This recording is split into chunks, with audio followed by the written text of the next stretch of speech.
नमस्कार साथियों, फिर से एक नई वीडियो के साथ स्वागत। साथियों, शिक्षा मनोविज्ञान एवं बाल विकास, भाई बाल विकास एवं जो शिक्षण विद्या है उसके क्वेश्चन हमने 1 से 30 क्वेश्चन हमने देख लिए हैं पिछली वीडियो में। इंपॉर्टेंट क्वेश्चन जो पूछे गए हैं 2011 में, 2012, 2015, 18, उसके बाद 21, उसमें साथियों जो भी एग्जाम इस एग्जाम में जो पूछे गए क्वेश्चन हैं वो हमने पढ़ लिए हैं। तो साथियों कुछ बाकी रह गए क्वेश्चन जो हम इस वीडियो में पढ़ने वाले हैं कि यहाँ देख सकते हो कि टॉप देखो 30वां क्वेश्चन साथियों हमने पिछली वीडियो में देख लिया था। भाई वो वीडियो नहीं देखा तो जाके देख लेना, प्लेलिस्ट बनी हुई है। हम शुरू करते हैं 31 से। साथियों 31 से शुरू करते हैं और 31वां क्वेश्चन आप यहाँ देख सकते हो कि वह मापनी भाई जिसमें अंतराल के समस्त गुण के साथ परम शून्य भी हो भाई कहलाता है। क्या है? नामित मापनी, क्रम सूचक मापनी, अंतराल मापनी या अनुपात मापनी। इतना इंपॉर्टेंट क्वेश्चन है साथियों, आप मानो या न मानो बहुत इंपॉर्टेंट क्वेश्चन है ये कि वह मापनी जिसमें अंतराल के समस्त गुण के साथ परम शून्य भी हो कहलाते हैं। भाई क्या कहलाते हैं? तो इसका करेक्ट आंसर होगा साथियों ऑप्शन डी होगा, अनुपात मापनी। ऑप्शन डी करेक्ट आंसर होगा। नेक्स्ट क्वेश्चन है कि फ्रायड के अनुसार हमारे मूल्यों का आंतरिकरण डैश डैश में होता है। ये साथियों पूछा गया क्वेश्चन है और इसको सभी लोग गलत करके आए हैं इस क्वेश्चन को। इसलिए मैं चाहता हूँ साथियों गलत मत करना, क्योंकि 27 फरवरी बस आ चुकी है, कुछ ही दिन बाकी हैं, कुछ ही दिन शेष रहे हैं। 27 फरवरी रीट पात्रता एग्जाम हो जाएगा, ध्यान रखना। यहाँ पूछा हुआ है कि फ्रायड के अनुसार हमारे मूल्यों का आंतरिकरण डैश डैश में होता है। किस में होता है? इदम में होता है, अहम में होता है, पराअहम में होता है या परिस्थितियों में होता है। तो फ्रायड के अनुसार हमारे मूल्यों का आंतरिकरण जो होता है उसमें वो है ऑप्शन होगा पराअहम में। ऑप्शन सी करेक्ट आंसर होगा। नेक्स्ट क्वेश्चन है और इंपॉर्टेंट क्वेश्चन आ रहे हैं कि डैश डैश डैश छात्र में रुचि उत्पन्न करने की कला है। भाई क्या है? कौन सी है? शिक्षण है, सहानुभूति है, समदृष्टि है या प्रेरणा है। तो साथियों कौन सा होगा जल्दी से बताइए। तो इसका करेक्ट आंसर होगा भाई यहाँ होगा डी, प्रेरणा जो है छात्र में रुचि उत्पन्न करने की कला है, प्रेरणा। ठीक है, ऑप्शन डी करेक्ट आंसर होगा। नेक्स्ट क्वेश्चन है निम्न में से कौन सा एक उत्तम परीक्षण की विशेषताओं से भिन्न है? क्या मतलब है? अन्य से भिन्न है। ठीक है, कौन सा है? विश्वसनीयता, वैधता, वस्तुनिष्ठता या अभिक्षमता। तो कौन सा होगा जो अन्य से भिन्न है वो कौन सा होगा? तो साथियों इसका करेक्ट आंसर होगा ऑप्शन होगा डी, अभिक्षमता। जो है साथियों वे तीनों से भिन्न है, ध्यान रखना। नेक्स्ट क्वेश्चन है भाई यहाँ पूछा हुआ है TAT द्वारा बनाया गया। ये क्वेश्चन साथियों पूछा गया है और हर बार ये क्वेश्चन पूछा ही जाता है। हर कोई एग्जाम में ये क्वेश्चन सबसे पहले छप के मिलता है ये क्वेश्चन। तो यहाँ पूछा हुआ है TAT डैश डैश द्वारा दिया गया। भाई किसके द्वारा दिया गया TAT परीक्षण? जल्दी से बताइए इसका आंसर क्या होगा। तो साथियों इसका आंसर होगा कि TAT परीक्षण जो दिया है ऑप्शन होगा डी। साथियों दो हैं, एक तो यहाँ पूछा हुआ है, क्या पूछा हुआ है कि TAT, क्या पूछा हुआ है? एक पूछा हुआ है TAT पूछा हुआ है, यहाँ पर क्या पूछा हुआ है? TAT पूछा हुआ। एक और है CAT। ठीक है, देखो TAT का पूरा नाम क्या है? प्रासंगिक अंतर्बोध परीक्षण, प्रासंगिक अंतर्बोध परीक्षण नाम है। और CAT साथियों CAT का पूरा नाम है बालक अंतर्बोध परीक्षण। क्या नाम है? बालक अंतर्बोध परीक्षण। जो TAT दिया था साथियों किसने दिया था? मर्रे ने दिया था। और CAT जो दिया था वो किसने दिया था? बेलक ने दिया था। किसने दिया था? बेलक ने दिया था। दोनों क्वेश्चन इंपॉर्टेंट है, ध्यान रखना है। ठीक है, नेक्स्ट क्वेश्चन है कि जिस प्रक्रिया में व्यक्ति दूसरों के व्यवहार से सीखता है न कि प्रत्यक्ष अनुभव से, भाई कहा जाता है क्या कहा जाता है? सामाजिक अधिगम, अनुमंडन, प्रायोगिक अधिगम, आकस्मिक अधिगम। तो जिस प्रक्रिया में व्यक्ति दूसरे के व्यवहार से सीखता है वो होता है ऑप्शन भाई ए, सामाजिक अधिगम। कौन सा होगा?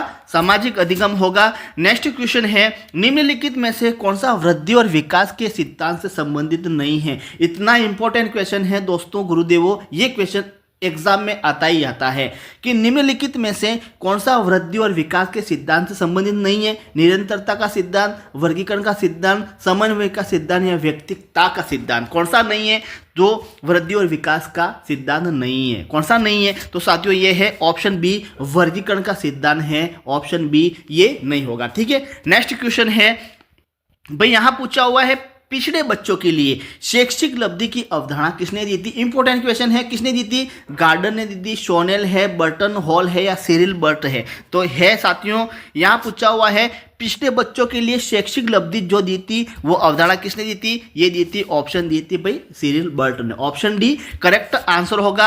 नेक्स्ट क्वेश्चन है और इंपोर्टेंट क्वेश्चन आ रहे हैं अब। कोहलबर्ग के अनुसार किस अवस्था में नैतिकता बाह्य कारकों द्वारा निर्धारित होती है? कौन सी अवस्था है?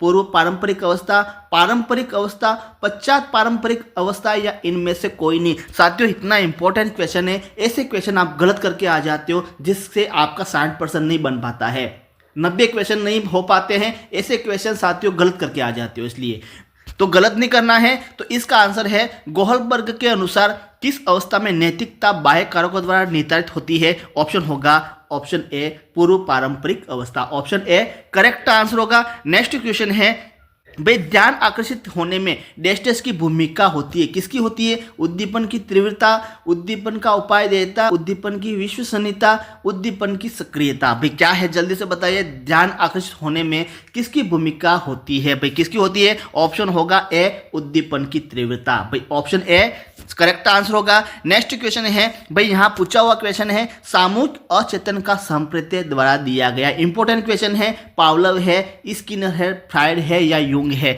किसने दिया था सामूहिक अचेतन का संप्रत्यय? ये दिया था साथियों यूंग ने दिया था। किसने दिया था? ऑप्शन डी यूंग ने दिया था। नेक्स्ट क्वेश्चन है वुडवर्थ के अनुसार स्मृति का आयाम नहीं है। साथियों इतना इंपॉर्टेंट क्वेश्चन है, धारणा है, पुनर्स्मरण है, पहचान या तर्क करना, कौन सा जो है वो वुडवर्थ के अनुसार स्मृति का आयाम नहीं है? कौन सा नहीं है? तो साथियों यहाँ इसका करेक्ट आंसर होगा ऑप्शन होगा डी, ये तर्क करना, ये तर्क करना ये नहीं होगा। ठीक है। नेक्स्ट क्वेश्चन है बच्चों की मौखिक भाषा का सतत आकलन करने का सबसे बेहतर तरीका है? भाई सबसे बेहतर तरीका क्या है? शब्द पढ़वाना है, प्रश्न के उत्तर पूछना है, विभिन्न संदर्भ में बातचीत है, सुने हुए को दोहराने के लिए कहना। साथियों इतना इंपॉर्टेंट क्वेश्चन है ये और ऐसे ही क्वेश्चन एग्जाम में पूछे जाते हैं। इसका करेक्ट आंसर होगा ऑप्शन होगा भाई सी, विभिन्न संदर्भों में बातचीत करना। ऑप्शन सी करेक्ट आंसर होगा। नेक्स्ट क्वेश्चन है भाई ये आ गया कि मैंने बताया था अभी टीएटी, ये आ गया।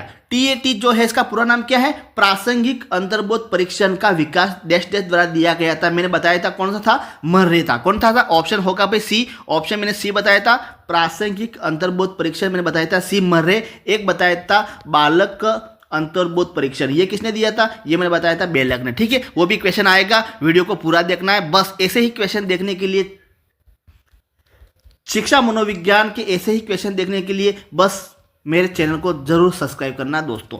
नेक्स्ट क्वेश्चन है मनोविज्ञान शिक्षा का आधारभूत विज्ञान है? किसने कहा? बीएन झा, स्किनर, डेविस या वुडवर्थ? ये क्या कहा है भाई? ऑप्शन होगा बी, स्किनर ने कहा। ऑप्शन बी करेक्ट आंसर होगा। साथियों चैनल को जरूर सब्सक्राइब करना। यहाँ पूछा हुआ है सीखी हुई बात को स्मरण रखने या पुनः स्मरण करने की असफलता को क्या कहते हैं? कल्पना है, स्मृति है, विस्मृति है या ध्यान है? तो यहाँ पूछा हुआ है सीखी हुई बात को स्मरण रखने या पुनः स्मरण करने की असफलता को क्या कहते हैं? तो साथियों कहते हैं विस्मृति कहते हैं। ऑप्शन सी करेक्ट आंसर होगा। नेक्स्ट क्वेश्चन है कक्षा शिक्षण में पाठ प्रस्तावना सोपान सीखने के किस नियम पर आधारित है? इतना इंपॉर्टेंट क्वेश्चन है। प्रभाव का नियम, सादृश्यता का नियम, तत्परता का नियम, साहचर्य का नियम। कक्षा शिक्षण में पाठ प्रस्तावना सोपान सीखने के किस नियम पर आधारित है? जो प्रस्तावना होते हैं ना, पूर्व ज्ञान आधारित 5 क्वेश्चन होते हैं, तो वो किस पर आधारित होते हैं? साथियों ये आधारित होते हैं, ऑप्शन होगा सादृश्यता का नियम पर आधारित होते हैं। ऑप्शन बी करेक्ट आंसर होगा।